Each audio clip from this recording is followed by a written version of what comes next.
Gesegneten Abend, liebe Brüder und Sisters. Nee, dat vertaal ik niet, hè, dus dat moeten jullie gewoon verstaan. Since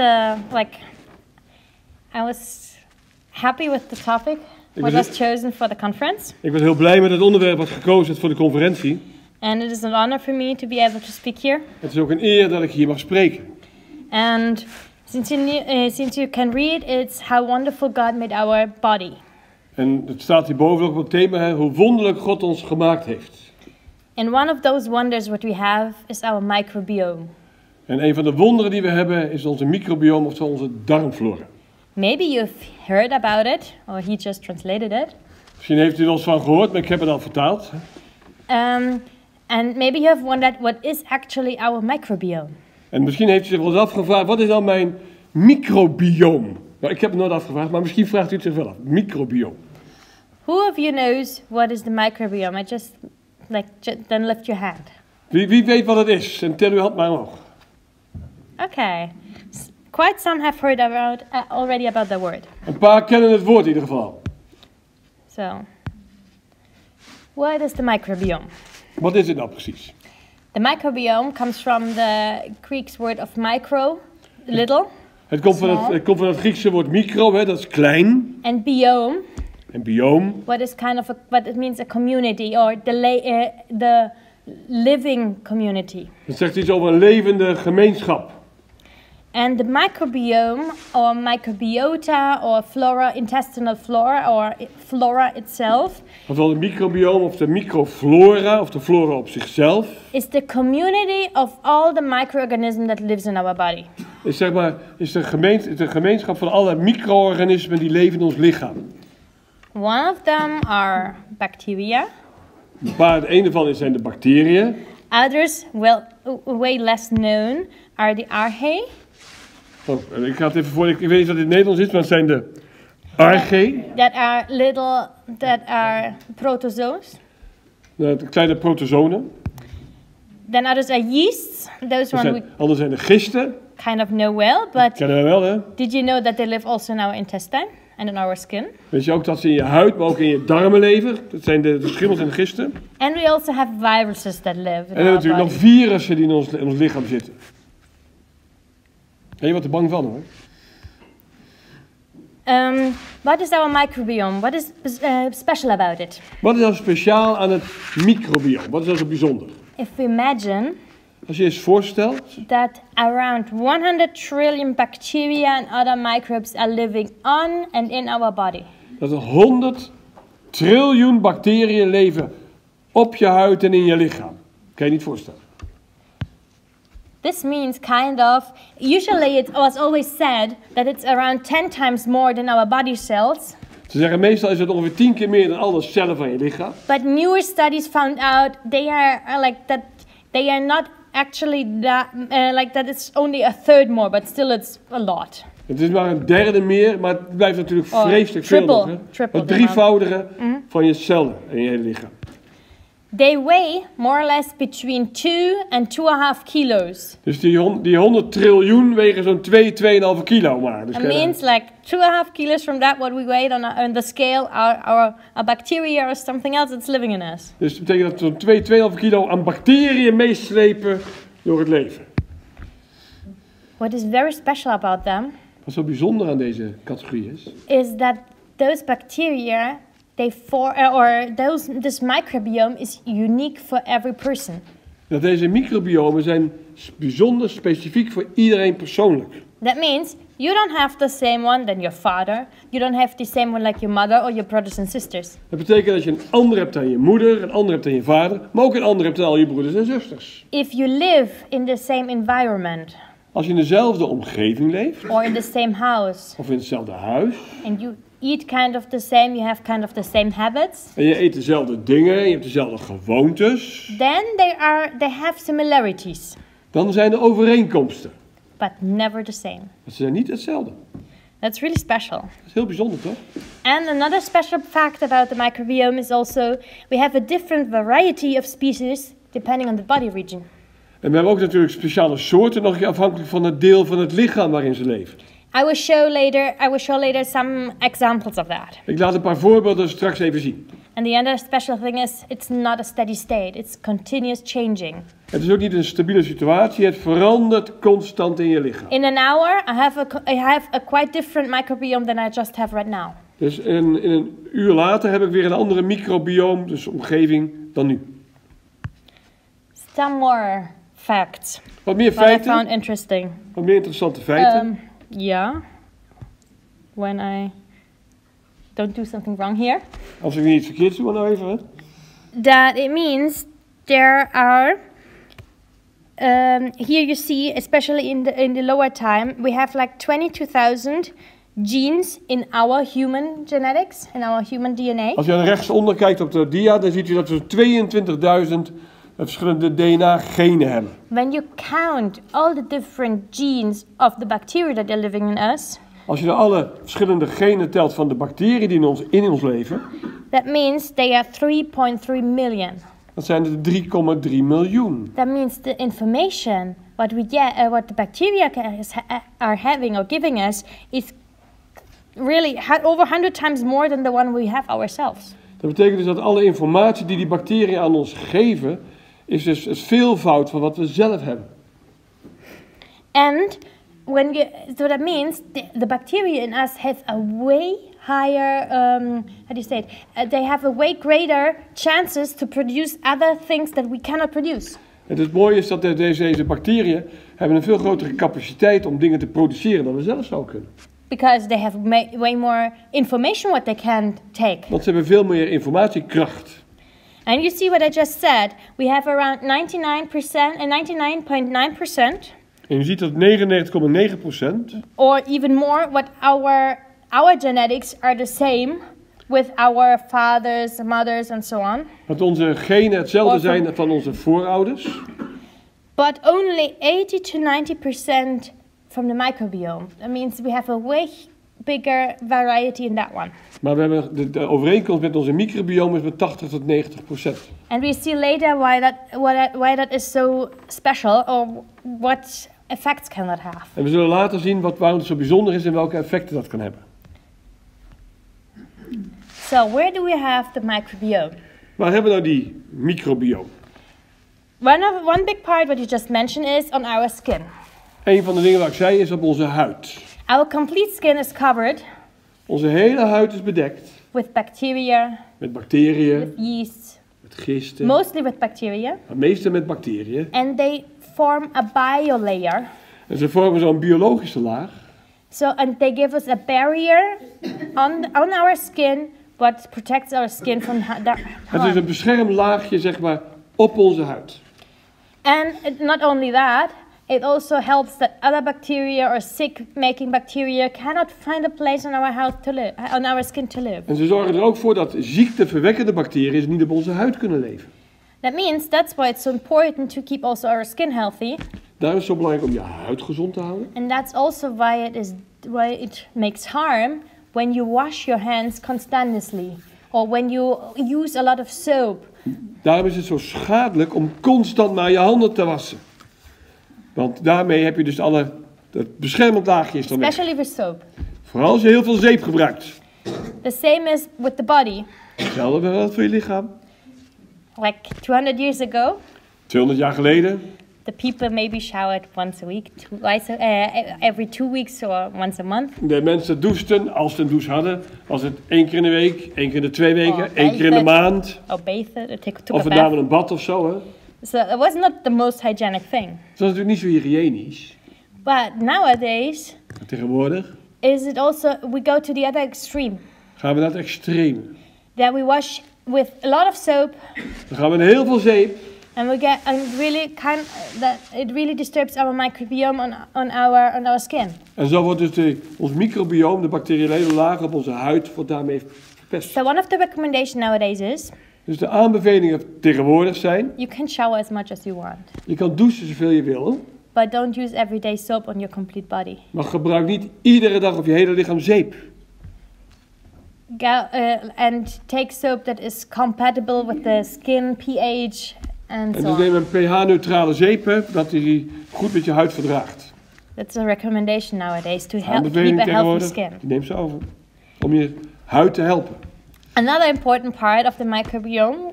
Een andere belangrijke plek Is in voor het our microbioom is onder onze mond. We will see later how it comes that our microbiome gets to existence. Als je nou ziet hoe ze ontstaan. But we have a lot of bacteria in our mouth. We hebben echt heel veel bacteriën in onze mond. That already start processing our food a bit while we chew. Die beginnen al met ons voedsel te verteren terwijl we aan het kauwen zijn. That's also one of the reasons why it's good to chew a longer time. En daarom is het zo goed ook om wat langer te kauwen. Like 30 to 40 times a bite. 30 tot 40 keer per bijt. Ja, And dat kan je niet schrokken hoor. if you already did that, you notice that it tastes very different and it doesn't taste that good anymore like before. En als je dat al gedaan hebt, dan zal je merken dat het anders gaat smaken dan daarvoor. Hè? Moeder Lopers zal het morgen nog meer zeggen. Yeah, exactly. And we go further. Ik ga verder. Another point is the biggest part of our microbiome is in the intestine. En het grootste deel van ons microbioom zit in onze darmen. Especially in the large intestine. Vooral in de dikke darmen. I will go a little bit further later. Daar gaan we straks nog wat verder wel op We in. have some more in the nose. In onze neus hebben we ze ook. Those help against when we breathe in. They filter the stuff. Die helpen toch als we inademen door je neus, hè? Omdat de verkeerde stoffen niet naar binnen komen. We have it in our respiratory system. In ons ademhalingssysteem. And for the woman also, it's an important part is the microbiome of the vagina. En ook voor vrouwen hebben het in hun vagina. This is also because, I will go a little bit further in later, but it's because it needs to have a certain milieu, certain sour acidic milieu. Het heeft in de vrouwelijke schaamdelen hebben we een bepaalde zuurgraad nodig. So that it's not a place for infections or that the balance is taken. Zodat het niet zo makkelijk kan infecteren en dat het in balans blijft. Where does the microbiome come from? That's the big question now. Ja, dan waar komen die dingetjes nou vandaan? When we are you see here, when the baby is in the belly of a mom. Je ziet hier dan een babytje in de buik van de mama. Everything is sterile in there. Dat is volledig steriel. It has no microbiomes in itself. Dus het babytje heeft geen microbioom, geen bacteriën uit zichzelf. It's in his amniotic bag. Dat zit daar op zijn rug. And in that amniotic bag. De zak in de yeah. It's in his amniotic bag, and there it's protected. Het wordt dus beschermd, zeg maar, in de vruchtzak, heet het vruchtzak? The liquid where the baby swims in. In het vruchtwater waar het in zwemt. It's produced partly by itself, partly by the placenta. Wordt door de placenta geproduceerd. Ja, niet zo zijn, maar het drijft erin. Yeah, I say it like easier way how to explain it. The only exception where we get bacteria in our body. En de enige uitzondering waar het bacteriën in het lichaam krijgt. Is when our mother has an infection. Als de moeder dus een infectie heeft. And when our mother has such a severe infection that it is in the bloodstream and can pass through the placenta barrier. Dus als de moeder een infectie in het bloed heeft, en dat kan er dus via het bloed overgedragen worden op de placenta, dus ook de baby. And then it gets dangerous for the baby. Dan wordt het gevaarlijk voor de baby. So, and why is it sterile in there also? Waarom zou het nou steriel daarin zijn? Especially because of also the pH and the function of the vagina and the mucus what is in there. Ook speciaal voor de zuurgraad is het belangrijk. We have a lot of lactobacilli. Veel lactobacteriën, bacillen hebben we. And those make such a sour pH. Die maken zo'n zuur, extra zuurgraad. That other bacteria cannot survive there. Dat andere bacteriën niet kunnen overleven. When this does not work well. Als het niet zo goed werkt. Then people get yeast infections. Dan krijgen ze allerlei schimmelinfecties. Or other infections. Of andere infecties. And interesting also is that this mucosa has also a filtering function. Deze heeft ook een, ik weet niet precies wat mucosa is. Wat is dat? The mucus. The mucus. Slime. Een slijmprop, ja, precies. Yeah. Slijmprop, dankjewel. Ja. That one has also a filtering function. Die heeft ook een filterfunctie. Because it filters also and cleans up the sperms. En dat betekent ook dat het filtert en beschermt ook de sperma. So that they get clean inside, because they could also we would get an allergic reaction by them when they wouldn't be cleaned. Zodat ze schoon er binnenkomen, zodat er geen allergische reactie op kan komen. So how do we get the microbiome then? Hoe krijgen we die microbiomen? Dan wel, want als baby heb je ze dus niet. So, it comes actually at the process of birth. Het gebeurt tijdens de geboorte. Where is the place where the baby has first contact with microbiome? Waar is dat de plek waar de baby het voor het eerst in het contact komt met het microbioom? In case it is born naturally. Op een natuurlijke wijze wordt het geboren. It goes through the vagina of the mom. Door de vagina van de moeder.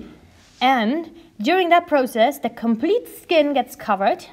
En de hele huid van het kind krijgt dus op die manier zijn bacteriologische laag. The other point is that it gets also something in the mouth. Krijgt ook in de mond. It swallows it down.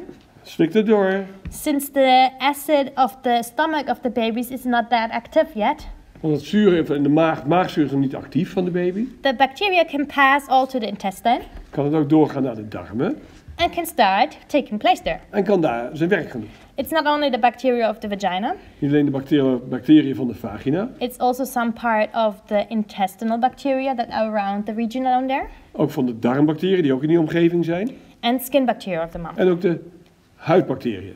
And when the mom is healthy, Als de moeder gezond is, that's the best package she can give to her baby. is dat het beste pakketje wat ze de baby kan geven. Because with that one, they can build up a healthy system. En daarmee kan Een het kindje microbiome. een uitstekend gezond systeem opbouwen.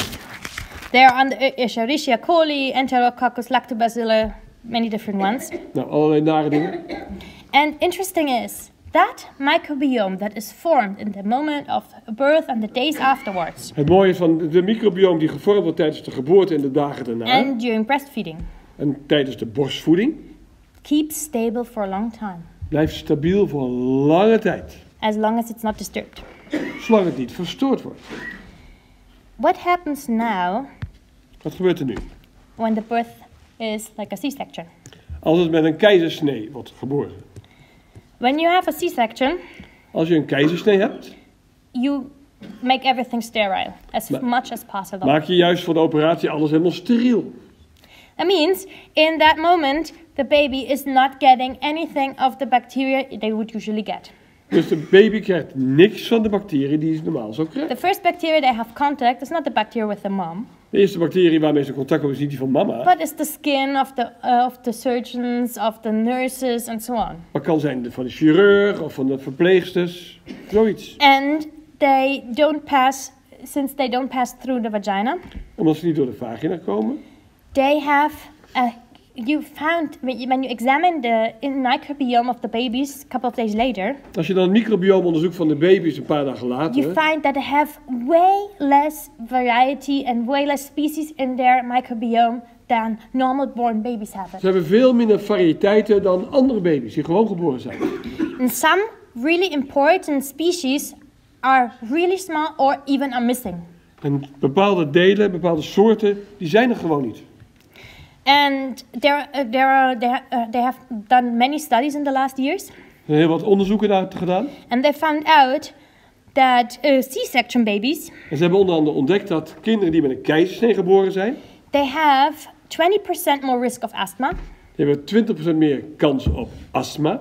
They have 23 or up to double double the chance of getting diabetes type 1. Ze hebben meer dan 23% kans op diabetes type 1. They have that those who were born in C-section are way more commonly obese than the normal born babies. De door keizersnee geboren kinderen waren ook veel dikker. Especially also when the mom is and the family is not obese. You can notice that in the En babies vooral kan je also. dat zien als het gezin eigenlijk dus niet dik is, maar wordt het kind wel dik. Dat is bijzonder. And you get way more chronic diseases, Je hebt kans op allerlei chronische ziektes, autoimmune diseases, auto-immuunziektes, juvenile arthritis, dus jeugdige artritis al. immune deficiencies, Dus gebreken in het immuunsysteem. the chronic intestine bowel diseases, Je kan dus alle chronische darmziektes krijgen. leukemias. Leukemie, The incidence is also raised up. dat gaat ook omhoog. Die kant. Autism is raised up, Autisme gaat omhoog. and also connection, binding between the parents and the parents and the child, and so Ook de on. hechting van het kind met de psychological moeder en de disorders. ouders is lager. Honestly, I was like 2.5 years ago. Zo'n 2,5 jaar geleden eerlijk gezegd. I was in a gynecology practice Was er in de gynaecologische afdeling. in the hospital in Berlin. in een ziekenhuis in Berlijn. And it was an anthroposophical hospital. En dat was een antroposofisch ziekenhuis. And there I heard the first time En juist de eerste keer from a new movement van een nieuwe beweging, that some women bepaalde vrouwen collect their vaginal mucus before birth when they know that they are going to have a C-section. zodat dat ze die slijmprop van de vagina eruit bewaarden And later put it on the baby. en dat op de baby deden. I found it so gross when I heard it the first time. Bij de keizersnee. Ze vonden het vreselijk The first time I heard it. toen ze het hoorden. But actually, Maar uiteindelijk, now that I know all this, nu ik dit allemaal weet, it makes definitely sense. is het goed, hè? Ja, het is zinvol. But it has to occur before the birth, because also during C-section you disinfect the complete vagina. Dus het moet ook daarvoor gebeuren, dus voor de operatie, want anders heb je het besmet je met de operatie weer.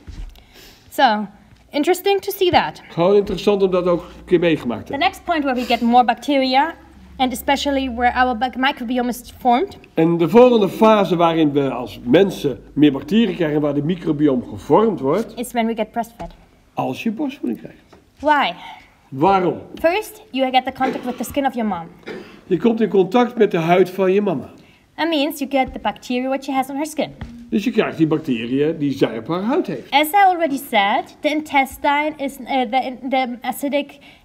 the acid of the stomach is still not working, Ik zei al, Wel. het maagzuur is dan eigenlijk niet echt functioneel. and our intestine is still a leaky gut.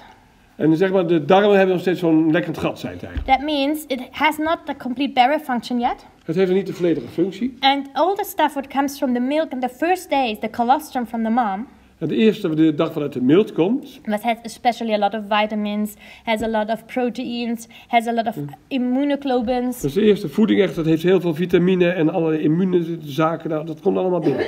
has the prebiotics, the special sugars what are for the good bacteria. Dus speciale suikers voor de goede bacteriën. All that can still pass partly the mucosa of the intestine because it's not closed yet. Dat kan juist allemaal dwars door het binnenkomen in de ingewanden omdat het nog niet gesloten is. And the interesting thing, the first milk of the mom, what comes the first 2-3 days, En het interessante is van de moedermelk, de eerste 2-3 dagen, has substances in it heeft bepaalde substanties in zich. that actually let the gut close and make the barrier. En zorgt er uiteindelijk voor dat het juist wel gesloten wordt. En dat de barrière komt. Studying for that topic, Als je dit bestudeert, I found out that there is a huge, there's some people in America where it comes from, en het is prachtig die studie van bepaalde mensen in Amerika. they found out Ze ontdekten dan that quite some chronic bowel diseases, quite some autoimmune sicknesses bepaalde soorten ziektes, ook auto-immuunziektes, got better werden genezen. when those people started taking colostrum, Wat is cholesterol? that first mother milk. Oké, want als mensen de eerste moedermelk namen, Because it was difficult to get it from people, they got it from cows. ze konden het moeilijk van mensen krijgen, dus namen ze het van koeien. But even those worked so well that Maar zelfs voor hen werkt het zo fantastisch, the complete autoimmune sicknesses what they had got less, and that they had way less irritation of the bowel. dat ze de auto-immuunziektes namen af en ze hadden veel minder last van hun ingewanden. en Actually, buik. that is really impressive. Zo How indrukwekkend, God hè? made it so perfect for the milk of the milk of the mom for the baby so perfect to get a good start in life. Dus het is zo wonderlijk hoe God het gemaakt heeft, juist voor de start van de baby bij de geboorte. Interesting is babies that's whenever it's possible, babies should be breastfed. En het is heel belangrijk om baby's echt borstvoeding te geven. Als het maar Sometimes mogelijk is, doe het. Sometimes it's not possible, Soms kan het gewoon niet. but every time when it's possible would be good. Maar als het mogelijk is, doe het alsjeblieft. These babies who are breastfed, they have the first 1-2 years less sickness of the intestine, less diarrhea, Kinderen die borstvoeding krijgen, hebben minder last van hun darmen, minder last van diarree. and even until 5-6 years they have less respiratory tract Ze hebben infections, minder last van hun luchtwegen, ear infections, oorontstekingen, pneumonia. ja, longontsteking. Another point where quite some children have is like, how do you call it, urine infections. Ja, urineweginfecties. And it helps against asthma and eczema. Het helpt tegen astma en eczeem. And later on, the children who are breastfed at least 6 months, better one year or more, Het liefst toch als kinderen die borstvoeding hebben 6 maanden of een jaar. Get less diabetes type 2. Die krijgen minder kans op diabetes Get type less 2. hypertonia. Minder last van hoge bloeddruk. And get less, and also they suffer less from the sudden infant death syndrome. Ze hebben ook minder last van de kinderdoofheid. And also they start to crawl first. Ze gaan eerder kruipen. Earlier. Ze gaan vroeger kruipen. They start to speak earlier. Ze gaan eerder praten. And because the sucking and what they have to do to get the milk out trains the muscles. En door het zuigen wat ze om de melk uit de borst moeten krijgen, traint de spieren in hun gezicht. They have a higher IQ. Ze hebben een hoge IQ. And you cannot overfed the children. En je kan ze niet vet voeren. They can get a little bit thicker. Ze kunnen wel wat dikker worden. Of course, but they can never get overfed. What you can do with formulas or maar je kan ze nooit te veel geven, zoals met flessen. Natuurlijk wel. And children get way less allergies. En ze hebben natuurlijk veel minder allergieën. Prachtig toch, hè? Another point is... En het kost niks. Huh? Yeah, especially. It is really for free. Het is gratis. Voor Nederlands belangrijk, hè? Gratis. In my research I found out that if you give formula feeding to your baby, it costs you in 6 months €900. Dus als je nou flessenvoeding geeft, dan kost je dat in een half jaar €900. So that's quite a lot. Dat is een hoop geld. Another part is, I don't know how many of you were able to play in dirt when they were children. Ik weet niet hoe het met jullie zat, maar hoeveel kinderen hebben in de vuil mogen spelen? Ja, ik wel. Ja, ik ook. En I'm happy about that. En ik vond het toen leuk en ik ben er nog steeds blij om. Because we have different antibodies in our body. We hebben allerlei antilichamen in ons lichaam. And some of them, and they are all for a different kind of bacteria or different kind of species. Ze zijn altijd voor iets voor bedoeld. And we have an antibody that's called IgE.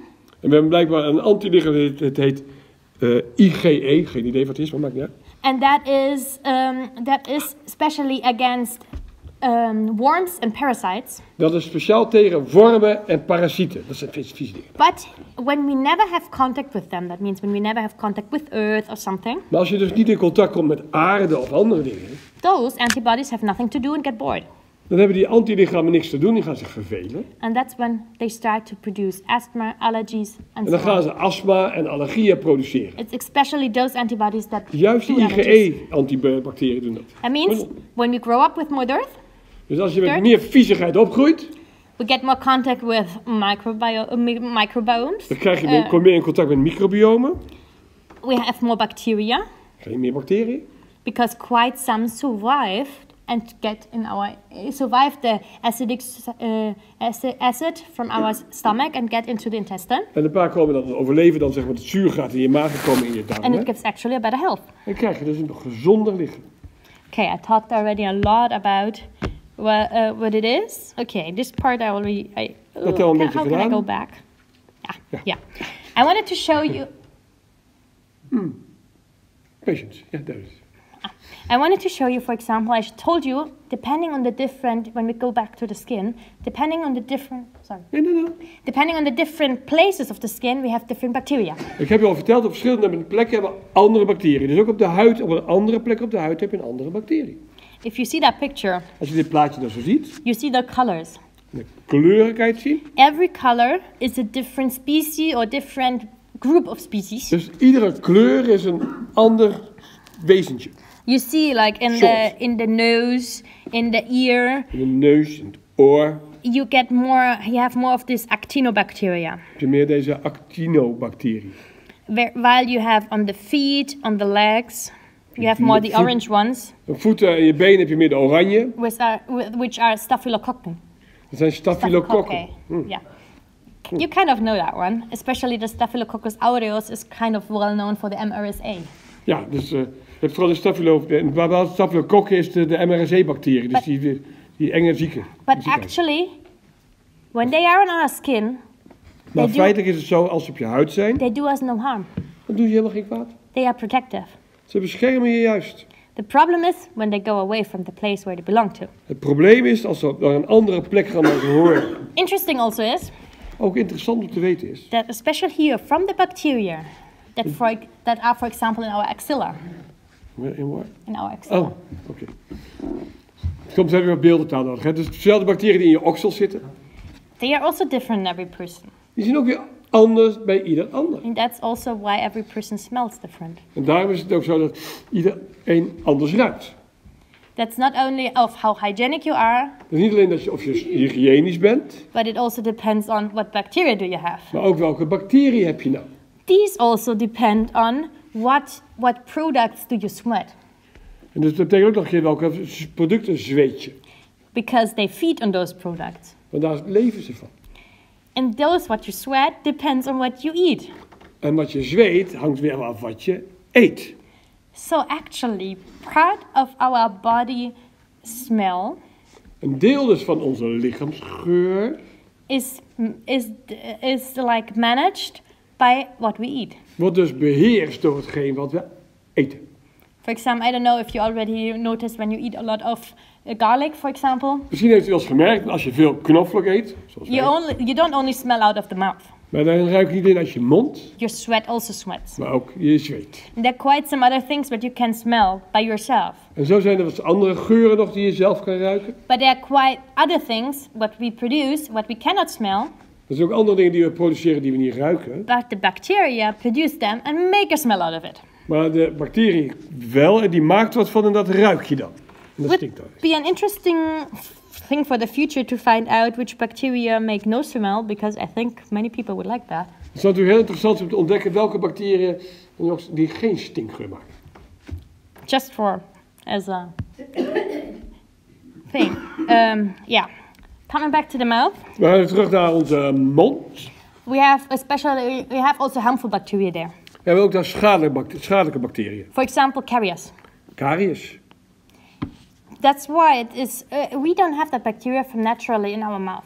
Van nature hebben we die bacteriën niet in onze mond. As babies, Baby's dus. we get it mostly from our parents or our siblings.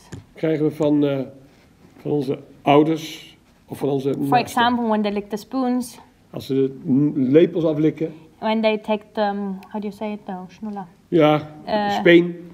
When they take that one into the mouth, the parents. De And ouders then put it into the ouders baby. even lekker op de baby op de speen stappen en dan in de mond spuien. That's why it would be good in the beginning not to lick the stuff what the baby eats.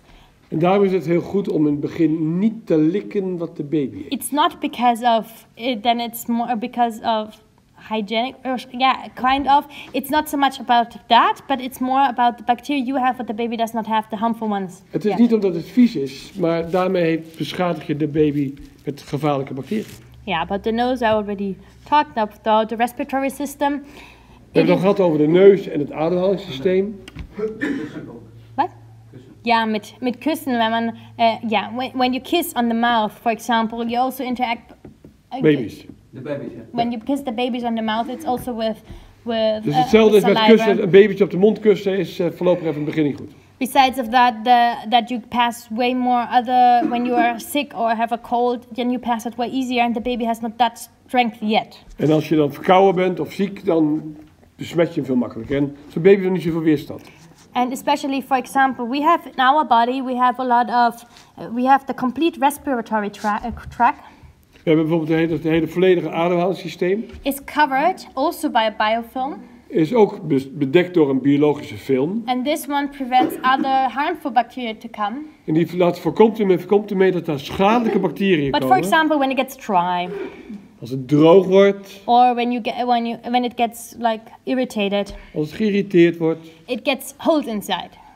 als het Or koud. virus can affect the bacteria and kill it on a part, and so they affect the cells, and other bacteria can come on top. So it's a whole En play. dan kan een virus komen dat stukje te beschadigen. En dan komen andere bacteriën en dan wordt het lekker helemaal ontstoken hard. And we have and our body is used to those normal bacteria what we have. En ons lichaam is gewend aan de bacteriën die we normaal He hebben. does not attack them. Die valt hij niet aan. He actually learns them and to get to know them in the beginning, in the first weeks. In de eerste weken van het lichaam laat het lichaam leert om die bacteriën te accepteren. Especially in the first 2 years, is the complete immune system of babies built up. En in de eerste 2 jaar wordt het complete immuunsysteem van een baby, van een lichaam dus opgebouwd. So they learn that which bacteria are good, and they learn to accept those. En ze leren dan welke zijn de goede bacteriën en wat zijn de foute. And this especially, I can also say it already here before we go to the intestine. We kunnen zeggen, voordat we naar de ingewanden gaan, This has a big effect. heeft een groot effect. When children get very early high doses of antibiotics for a long time. En het heel slecht is dat kinderen jong, lang antibiotica krijgen. It's a difference when they really have a newborn infection. Het is anders dan het als een pasgeborene een infectie krijgt. They still get the antibiotics via Je krijgt antibiotica IV. via een infuus. That means it doesn't make that much harm to the antibiotics to the microbiome in your intestine. Dan doet het niet zoveel in je microbiome in de ingewanden. But it has another effect. When the baby is the first day is really sick, Maar het heeft een ander effect. Het kind wordt er it does ziek not van. get the colostrum of the mom. Het heeft namelijk niet de weerstand van de moeder krijgt. So it's a bit difficult. De eerste melk. Ja, de eerste melk, ja. It's a bit difficult actually to say exactly, does it come from the antibiotic or does it come from the missing breast milk or however. Het is wel lastig om te zeggen, komt het door de antibiotica of door de moedermelk die er niet is? It has definitely has it an effect, and also later when you get antibiotics, depending which one, of course. Het heeft altijd effect, ook als je antibiotica later krijgt. There are some who kill more of your good bacteria, others who kill. En er zijn degenen die meer Less. van de goede bacteriën doden dan. You always have a huge change in your intestine. Een enorm verandering in je lichaam. So now we are in the intestine, Nu zijn we dan bij de ingewanden. and it's an interesting fact. The less your intestine smells, your feces smell, Het is interessant, hoe minder je poep ruikt, the less your sweat smells, hoe minder je zweet ruikt and the less your urine smells, en hoe minder je urine ruikt, the better works your digestion. hoe beter je ingewanden werken. Jongens, geen commentaar hier, hè? The more harmonized the microorganism in our intestine, Dus hoe harmonieuzer zeg maar de ingewanden werken dan. and the better is the symbiosis so that they can use up everything and make not really that harmful substances. En ook de symbiose, dus dat de productieve samenwerking is in je ingewanden. Dus dat heeft alles met minder of meer geur te maken. For example, Bijvoorbeeld, the archaea, what I showed you before, de arge, ik weet nog steeds niet wat het is hoor, maar... Ja, wat is de archaea. Dat is een soort bacteriën. It's not exactly, but yeah. Oké. It's only one cell, but they're living organisms, like just one cell Oh, organism. zijn er wel... Oké, ik leer ook vanavond, hè, dus dat vind ik ook mooi. Zijn die eencellige dingen, de organismes? We have quite some of them that produce methane gas. En er zijn heel wat die methaangas produceren. That's part of that what stinks when we poop. Dat stinkt een beetje, hè? Or when we fart. Als je een wind laat. So, one more. Most of you know how an intestine looks, so I go further. Ja, jullie weten allemaal wel weer hoe de ingewanden zitten. Dat is een heleboel. What for us is important about, I see my time is passing, I have to hurry up. What for us is important with the bacteria flora En wat interessant is met de bacteriologische flora. is, for example, we have good and bad ones. Je hebt natuurlijk goede en slechte. We have always also some of the bad ones in our intestine. We hebben ook altijd wat slechte in je ingewanden. That is no problem Dat is op zich niet zo erg. as long as the good ones are over 80%. Als de goede maar tenminste 80% vertegenwoordigen. They can keep a balance, Dan kunnen ze de balans houden. and they control the bad ones so that they don't overgrow. Dan controleren ze zeg maar de slechte en kunnen die niet woekeren. Or more than 85% they have to be. Eigenlijk liefst 85%. And we see, for example, the bifidobacteria. That's the yellow ones there. De gele zijn de bifidobacteriën. They prevent tumor production and tumor formation in our intestine.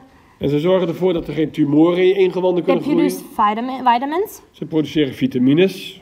Actually, they are those who produce vitamin B6, vitamin B12. Zij zijn degene die vitamine B6 en B12 produceren. The only problem we have is Het enige probleem wat we hebben is, they are produced in the large intestine. ze worden in de dikke darm geproduceerd. And we cannot really take up much else than water and some minerals from the large intestine. En helaas kunnen we uit de dikke darm eigenlijk alleen maar wat vocht en water opnemen. So quite some of the vitamins that are produced, we cannot take it up. Heel wat vitamines die daar geproduceerd worden, kunnen we dus niet opnemen. At least that's said so. Tenminste, dat wordt zo gezegd.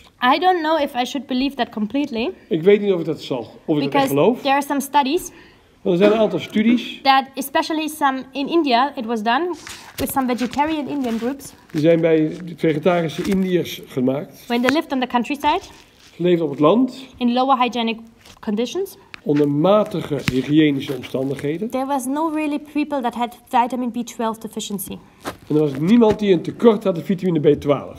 When they emigrated to England, Toen ze naar Engeland emigreerden, and after a while there, en na een tijdje, even not that much changing their diet, ze veranderde niet eens hun dieet zo dramatisch, they got problems with vitamin B12. kregen ze een probleem met vitamine B12. So the theory behind that is, De theorie daarachter is, since in India there is no toilet paper, omdat in India geen toiletpapier is, they wash the butts with water when there is.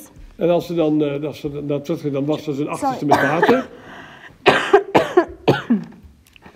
Means they took kind of their bacteria from the intestine, somehow found the way back, and that's how they got their vitamin bags, without getting sick. en waarschijnlijk hebben ze dan ook, omdat ze een achterste schoongewassen hebben ze ook weer teruggekregen, en zo kregen ze een vitamine. We don't know exactly how that works, or it was more also in the soil, it was more everywhere, the Mogelijk is vegetable het ook- got it more. Het zit waarschijnlijk ook meer in de grond, dat So- is de andere discussie erover, It's the complete environment de hele omgeving, that has it, and so they didn't have the problem. hebben ze het probleem niet. Okay, I don't want to say that we should. That's the reason why some animals eat their poop again. Daarom zijn ook sommige dieren eten hun poep weer opnieuw. We don't do that, Dat doen we gelukkig niet. and I don't want to say that we should do. Ik zeg But niet it's dat we just moeten doen hoor. an interesting concept that how much, the more hygienic we get, Maar het interessante wel is, hoe hygiënischer we worden, it's actually giving us more problem. geeft ons steeds meer problemen. That we are not made to live in a sterile. We zijn niet gemaakt om in Environment. een volledig steriele omgeving te leven. To go further, for example, Ze stinkt niet hoor, ik help me the even. pink ones. You're not stinking, I said. What? I'm just kidding. What did you say? I said you're not stinking. Okay. Thanks. From the pink ones, En nou de paarse. Escherichia coli. Wat is de naam? Escherichia coli. Oh, de E. coli bacterie. Yeah, E. coli. Okay. Yeah, that's easier. E. coli bacteria, they produce vitamin K. Die produceren vitamine K. This one we need when we want to, for our blood coagulation, that our blood coagulation works. Dus die heb je echt in je bloed nodig, zodat het bloed goed kan And functioneren. we only can take it up with our food. We cannot produce it ourselves. Dus je kan het alleen maar door je voedsel opnemen, je kan het niet zelf produceren. And okay, of course, there are also some sick-making E. coli, so it depends which kind you have from them. Er zijn ook ziekmakende E. coli bacteriën, ligt aan welke je hebt. Hè. And for example, the lactobacilli, the other ones, they boost your immunity system. They give nutrients. En de lactobacteriën die geven je de energie, die boosten je als je And of weerstand. course, the bad ones we know they make diarrhea. En de slechte kennen we, die geven diarree. And the worst is the Clostridium difficile. Oeh, wat do je spel daar? Clostridium difficile. Oké. Als jullie het gehoord hebben, ik ken het niet. That one is the worst Dat is de ergste. because that one the problem is whenever you take an antibiotic, Iedere keer als je antibiotica krijgt, the Clostridium is mostly immune against it. dan is deze Clostridium immuun You tegen. kill the good bacteria, Dus je doodt and the de Clostridium is goede. having a feast. En deze bacterie die krijgt dus een And enorme bloei. It spreads out, Het verspreidt zich helemaal. and it gives a really huge inflammation in your intestine. Het geeft een enorme goede informatie door in je darmen. The people get really sick, Mensen worden echt ziek. and you barely get it out with antibiotics. En je krijgt het niet eruit met antibiotica. There are 2 very strong antibiotics that still work, Er zijn sterke antibiotica die wel but after werken. you had them, Als je die gehad hebt, you have kind of no bacteria living anymore in your dan body. heb je eigenlijk helemaal geen bacteriën meer in je lijf. So it's definitely so nowadays there is a new thing what they are doing, Tegenwoordig is het toch wat ze and anders I doen. hope Hugo Lopez will speak about it. En ik hoop dat moeder Lopez er morgen over praat. It's a stool transplant. Stool transplant. Feces transplant. Oh. Poop transplant. Het transporteren van poep. Yeah. They take the poop of a person that lives close by or is part of the family. En ze nemen iemand die er dicht bij iemand van de dichtere familie dit. They clean it up so that they have only the bacteria. En ze maken het dus goed schoon, dat er goede bacteriën zijn. And they put the bacteria back where is our blinddarm. En ze stoppen het terug in waar je blinde darm zit. And from there, they spread about the complete intestine. En zo wordt het hele darmen weer verspreid. That has quite some effects they had with healing that chronic intestine inflammation diseases, chronic diarrhea. Chronische krampen in je darmen en chronische diarree en zo op die manier zijn genezen. They tried it out on children with autism. Ze hebben het geprobeerd op kinderen met autisme. Because 80% of them. 80% van hen. Better said, they found out that children with autism have other bacteria in their intestine than children without. Ze hebben ontdekt dat kinderen met autisme andere bacteriën in hun darm hebben dan anderen. And 80% of the children who got a poop transplant. En 80% van de kinderen die poeptransplantatie kregen. They got better. Werden beter. And especially already during, because they have more Clostridium in their intestine. Omdat ze daardoor meer Clostridium in hun darmen krijgen. Those produce certain poisonous or harmful substances. Die veroorzaken dan toch giftige stoffen. And they found it out when those children took antibiotics against the Clostridium. Als ze dan tegen deze bacteriën die antibiotica kregen, they got better for some weeks. Werden ze een weekje beter. But then it went back. En daarna kwamen ze weer terug. And that's why they tried it with the stool transplant. Dan probeerden ze met die poeptransplantatie. And had quite some interesting results. En hadden goede resultaten. It's not the cure for everybody. Het is niet het paardenmiddel voor iedereen. But it gives an interesting view how much influence has our microbiome actually on several things in our body. Maar het geeft wel een interessante blik op wat voor invloed het microbioom heeft op onszelf. Yeah, I have to go quicker now. It says, like for example, it makes your immune system. 80% of your immune system is directed by your gut. Dus het betekent heel belangrijk dat 80% van je immuunsysteem komt hieruit. The microbiome determines if you are thick or not. Het microbioom bepaalt of je dik bent of niet.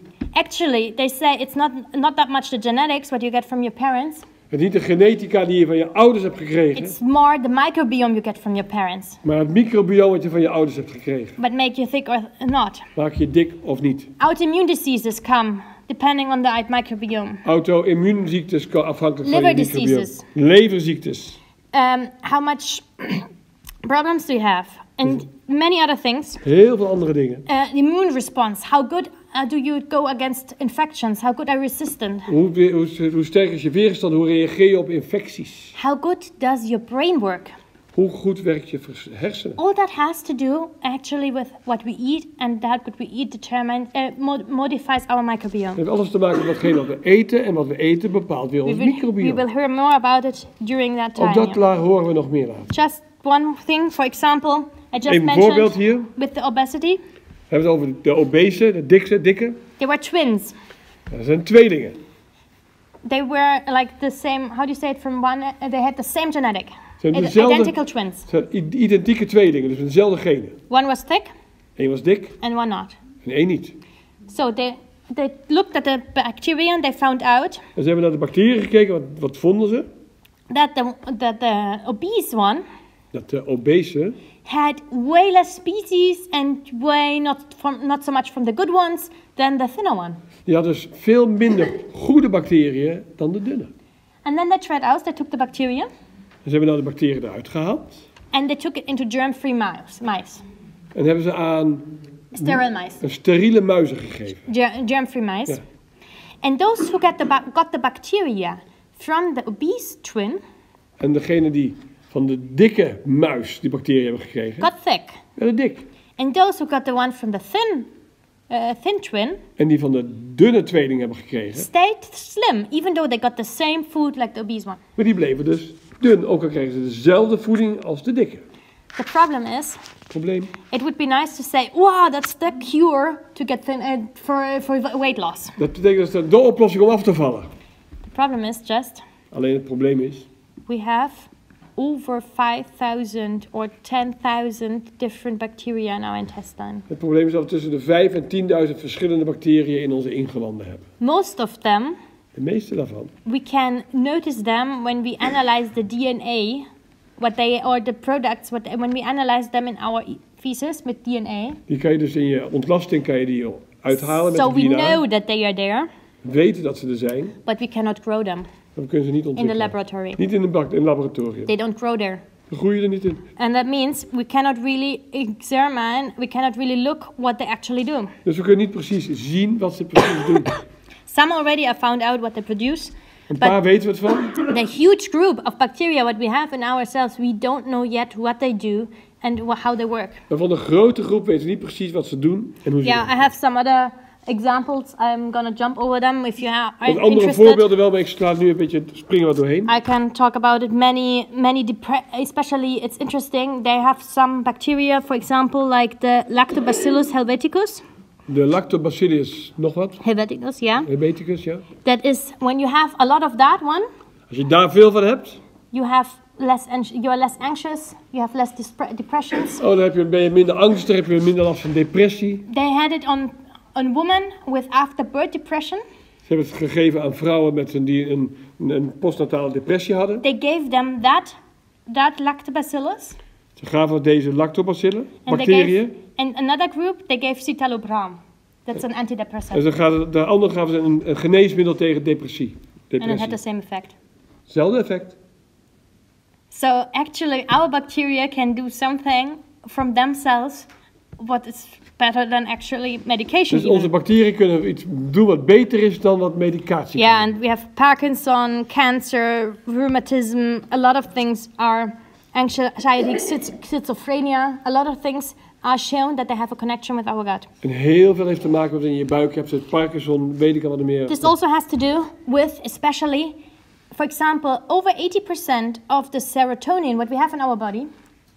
Dus 80% van serotonine, wat dat is weet ik ook niet. And neurotransmitter what we need in the brain, for example, to be also that has to do that to be less depressive and so on. Oké, een neurotransmitter, dus die de cellen verbindt in je hoofd, hè, is produced in the intestine. wordt dus gemaakt in je darmen. And goes from there also has connection to the brain. En heeft daar dus ook verbinding mee met je Other de bacteria hersenen. produce GABA, that's another neurotransmitter. Een andere neurotransmitter, GBA. And they think that a lot of that what we also use get used in the brain. We denken heel wat wordt geproduceerd in de hersenen. Is modified by the gut. Maar wordt aangepast door Because je ingewanden. we have way more neurotransmitters there, even more than we get used there Dus in we the hebben dus brain. meer verbindingsstuk, neurotransmitters die verbindingen leggen tussen cellen in je hoofd dan anders. So I just for example, I mentioned before that the babies have a leaky gut. Je hebt dus een lekker buik. Yeah, and so you can get that also later when you have a lot of diseases. Je kan dus daar heel wat ziektes door krijgen. And especially when it's not good. Als dat niet goed is. You can get many harmful stuffs into your body. Krijg je dus heel wat verkeerde stoffen Your in belly je. does not work anymore. Als je buik niet meer goed werkt. So werkt. the first thing in order to get healed Eerst wat je moet krijgen om beter te worden. Is to improve your intestine. Dus om je darmen beter te maken. And a lot of that you get via your microbiome. En dat krijg je heel veel door je microbioom. And so, yeah, we have here, there is a lot of, I have two more, like for example, what can you do, what is good for prebiotics, for example, what are good for your bacteria. Wat is dan goed voor je bacteriën is probiotica. But we will hear more in the next days. Daar zullen we de komende dagen meer over horen. And I want to finish here now Ik stop hier nu. To present what is the microbiome. Om te vertellen, wat is nou het microbioom? I find it such an interesting topic. I don't know how it is with you guys. Ik vond het vreselijk interessant. Ik weet hoe het met jullie zat. And I find it so interesting that before we knew that we had all that bacteria in the body. Voordat we wisten dat we al die bacteriën in ons lichaam hadden. People already said, the gut is what we eat makes what you are. De mensen zeiden al, wat je eet, dat word je. Even Hippocrates. Zelfs Hippocrates. He said every disease begins in the intestine. Die zei dat iedere ziekte begint in de ingewanden. He didn't know about that. Hij wist helemaal niks van al die bacteriën. But interesting that he already found that one out. Maar hij had het wel ontdekt waar het aan lag. And interesting also that Ellen G. White wrote about it. En ook dat zuster White erover schrijft. When I read that. Als ik dat lees. Then it makes sense. Dan is het logisch. When I was in January in a medical conference in Hamburg. Ik was in januari op een medisch congres in Hamburg. It was interesting. Dat is interessant. One of the presentation. Een van de presentaties. Mentioned that especially proteins from dairy products and from flesh. Dat proteïnen van melkproducten en van vlees. Make a certain inflammation in the gut. Die maken een bepaalde zwelling in de buik. What leads to a leaky gut.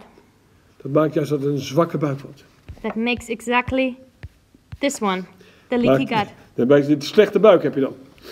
Then another one asked, does that mean we should not eat that anymore? Betekent een ander voet, dan betekent dat we dat niet meer moeten eten? And the professor said, I cannot say that. We did not study yet enough about that. Hij zei, ja, daar kan ik niks over vertellen, daar moeten we nog verder over studeren. But then they say with the new thing, yeah, but we all know now that like the sausages and so on, they make cancer and I cannot... En we weten nu langzamerhand wel dat worstjes allemaal ook kankerverwekkend zijn. En we moeten meer research doen.